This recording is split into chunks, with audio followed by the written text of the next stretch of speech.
मीठा सबको पसंद होता है, लेकिन खाने में अगर ये मीठा कुछ ज़्यादा हो जाए तो ये आपके लिए ज़हर बन सकता है। तो आप सोच रहे होंगे कि मीठा ज़हर कैसे बन सकता है? तो चलिए हम आपको बताते हैं।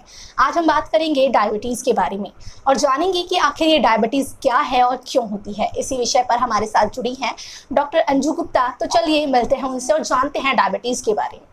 मैम, स्वागत है आपका हमारे चैनल में। तो सबसे पहले मैं जानना चाहूँगी कि आखिर ये डायबिटीज़ क्या है और कितने प्रकार हैं इसके? एक्चुअली डायबिटीज़ का लिटरल मीनिंग है to pass through and mellitus means sweet, honey sweet.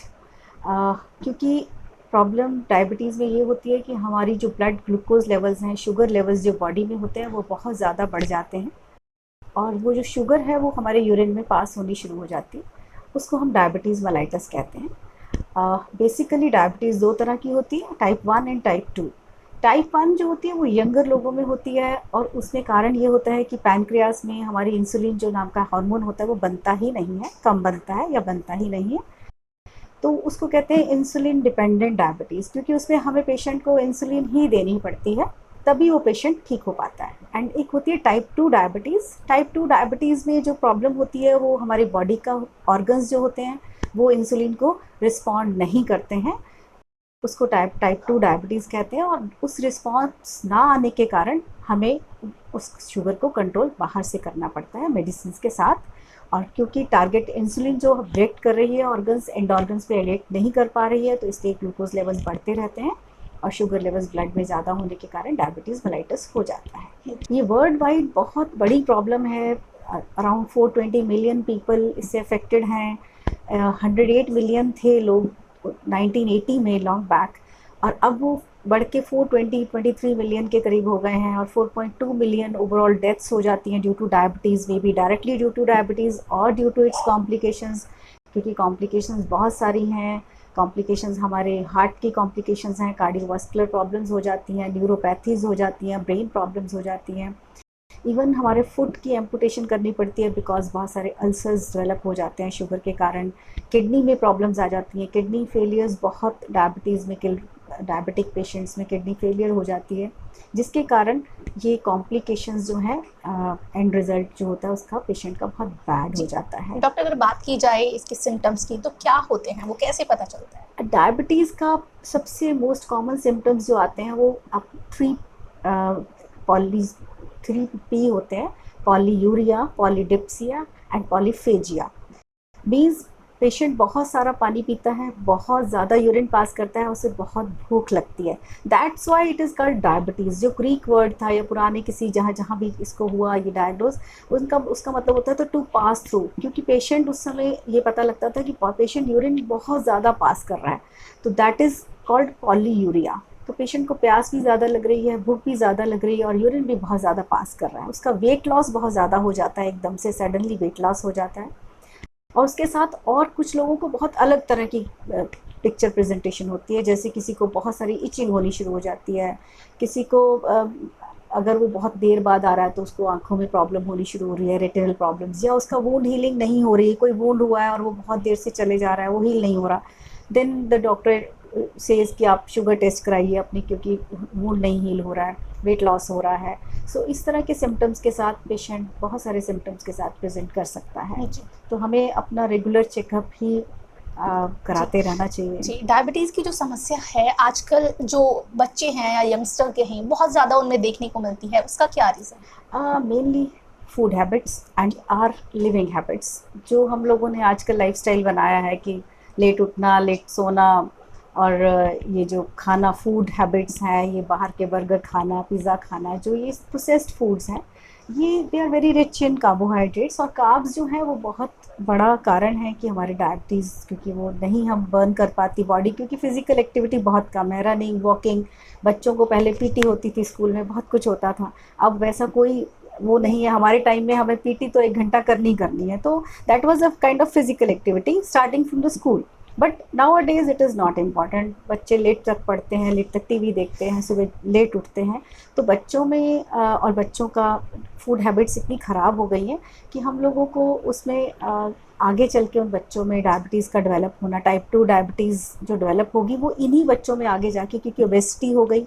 Obesity is the major cause of diabetes, जिसमें भी ओबेसिटी है, फिर उसमें हाइपरटेंशन भी साथ में ऐड ऑन हो जाएगी, फिर कार्डियोवास्कुलर कॉम्प्लिकेशंस भी हो जाएंगी। तो mainly lifestyle problems and the food habits, जी, जैसे कि अभी आपने बताया कि लाइफस्टाइल, तो जिसको डायबिटीज़ है वो अपनी लाइफस्टाइल में क्या चेंजेस कर सकता है, क्या बदलाव कर सकता है? एक्चुअली डायबिटीज़, मैं बहुत साल से डायबिटीज़ का ही पे बहुत सारा, क्योंकि बहुत लोग टेस्टिंग कराते हैं और सब कुछ देख रही हूँ, तो लाइफस्टाइल चेंजेस से हम डायबिटीज़ को बिल्कुल ही कंट्रोल कर सकते हैं। मैंने बहुत सारे लोग ऐसे देखे हैं जिनकी HbA1c 10 तक पहुँच गई थी, but changing their lifestyle has changed their diabetes status and they are roughly not diabetic, they are maintaining their sugar levels।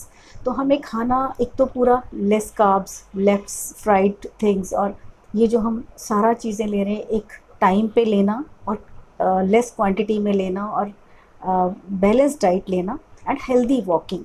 जैसे वॉकिंग तो हमारी लाइफस्टाइल, आज नहीं तो कल हमें वॉकिंग को पार्ट बनाना ही पड़ेगा लाइफस्टाइल का, otherwise we can't stay healthy. 30 minutes की वॉकिंग या physical activity daily can prevent diabetes and इनको जिनको डायबिटीज़ हो गई है उनका आगे लेवल बढ़ने से बचा सकती है। तो लेट नाइट जो ईटिंग हैबिट्स हैं उनको स्टॉप करके हम रात को 8 बजे खाना खा के सोएं, तो वो जो प्रोसेस जो हमने खाया है वो उसकी प्रोसेसिंग के लिए हमें टाइम मिल जाता है। अगर वही रात को हम 12 बजे खा के सो गए उसी समय, तो हमें वो प्रोसेसिंग का, खाने की प्रोसेसिंग को टाइम नहीं मिलता। सो वॉकिंग, योगा है, आप उन चीज़ों में जाइए, और फिर हेल्दी डाइट है, आपका ग्रीन लीफी वेजिटेबल्स हैं या जो भी लो कैल डाइट है, अगर हम उसका रूटीन को फॉलो करते हैं तो we can stay healthy. Diabetes not a thing that we can not control, but अगर if we control it timely we can prevent all the diseases of are retina, neuropathies and all cardiovascular problems. जिन लोगों को already diabetes है तो उनको कब कब अपना जो ये ब्लड शुगर है वो टेस्ट कराना चाहिए? देखिए, ऐसा है, डिपेंड करता है कि आपका लेवल्स कितने चल रहे हैं। पहले तो आजकल सिर्फ फास्टिंग भी, पहले होता था कि हमने शुगर टेस्ट करा लीजिए मेरी इतनी आई है, लेकिन आजकल जो सबसे ज़्यादा इम्पॉर्टेंट पैरामीटर है वो है HbA1c। वो पिछले हमारे 3-4 महीने की रिकॉर्ड बताता है कि हमारी शुगर बीच में, ऐसा हो सकता है कि अभी तो मैं बिल्कुल खा के नहीं आया तो मेरी शुगर ठीक आ गई, लेकिन हो सकता है पीछे आपने बहुत सारी खाना खाया, कुछ गलत फ्रूट्स का, ये स्वीट्स वगैरह खाई तो बढ़ गई, तो हमें उसका पता सिर्फ HbA1c से लगता है कि हम पिछले 2-3-4 महीने में हम अपनी शुगर लेवल्स को कितना मेंटेन कर रहे हैं। तो सबसे पहले तो हमें HbA1c ज़रूर कराना चाहिए, जिससे हमें पता लग जाए कि हम अपना कंट्रोल हमारा कैसा है। और वो टेस्ट डिपेंड करता है कि आपका लेवल्स कितने हैं। अगर आप बॉर्डर लाइन है तो आप 2 महीने बाद भी कराएंगे तो चलेगा कि 2 महीने, अगर बॉर्डर लाइन आपका स्टार्ट हो गया है तो आप कंट्रोल करना शुरू करिए, एक्सरसाइज करना शुरू करिए, लो कैल डाइट लेना शुरू करिए। उसके बाद 2 महीने बाद, 3 महीने बाद भी कराएंगे तो, और HbA1c तो हमें कराना ही थी 3 मंथ्स के बाद है। बाकी नॉर्मल शुगर को आप 2 महीने बाद भी करा के आप अपना एक चार्ट बना के चार्टिंग करके रखिए कि शुगर बढ़ तो नहीं रही है। और लेकिन जिसकी बहुत हाई है, 300-400 चल रही है, उसको तो हो सकता है डेली भी करानी पड़े, हफ्ते बाद भी करानी पड़े, डिपेंडिंग अपॉन कि आपके लेवल्स कितने हैं और उसको कहाँ तक कंट्रोल में लाने के लिए कितना टाइम लगेगा, उसके ऊपर आपका टेस्टिंग शेड्यूल डिपेंड करेगा। क्योंकि अगर कईयों को इंसुलिन लगानी होती है तो उनको तो सुबह शाम चेक करनी पड़ती है अपनी शुगर की। सुबह अगर शुगर लो है तो यू कांट टेक इंसुलिन, तब आप इंसुलिन का इंजेक्शन नहीं लगा पाएंगे, उसको ओमिट करना पड़ेगा। और अगर वो शुगर उस समय ज़्यादा है तो you have to take insulin.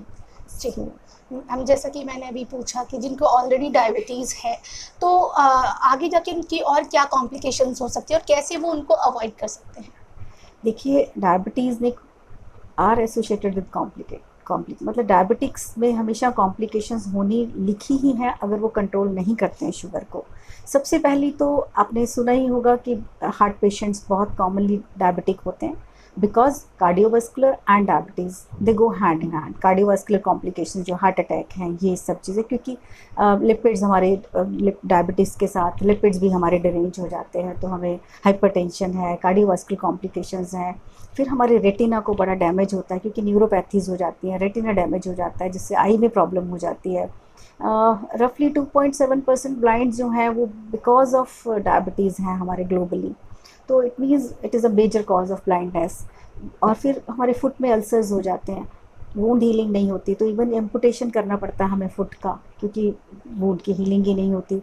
Kidneys, बहुत बहुत कॉम्प्लिकेशंस हैं किडनीज़ की, क्योंकि किडनीज़ में डायबिटिक पेशेंट्स के किडनी फेलियर हो जाती है, जिसके बाद ट्रांसप्लांट की प्रॉब्लम आ जाती है। उसके बाद इवन जो क्रॉनिक फेलियर में अगर ट्रांसप्लांट नहीं होता तो पेशेंट की डेथ हो जाती है। So there are so many, every organ in the body is affected by diabetes. कोई भी ऐसा ऑर्गन नहीं है जिसको हम कहें कि वो डायबिटीज़ से अफेक्ट नहीं होगा, but heart, brain, nerves, retina and kidney, these are the main, because this diabetes attacks our nerves and vessels, blood vessels, so उसके साथ सारे ही organs related हो जाते हैं। अगर किसी को हाई ब्लड प्रेशर की समस्या है तो वो डायबिटीज़ उसको कैसे अफेक्ट करती है? एक्चुअली डायबिटीज़ और हाइपरटेंशन के कारण दोनों अलग हैं। डायबिटीज़ में हमारे शुगर लेवल्स ज़्यादा हैं और हाइपरटेंशन ज़्यादातर लिपिडीमिया के कारण, हाई लिपिडीमिया के कारण होती है।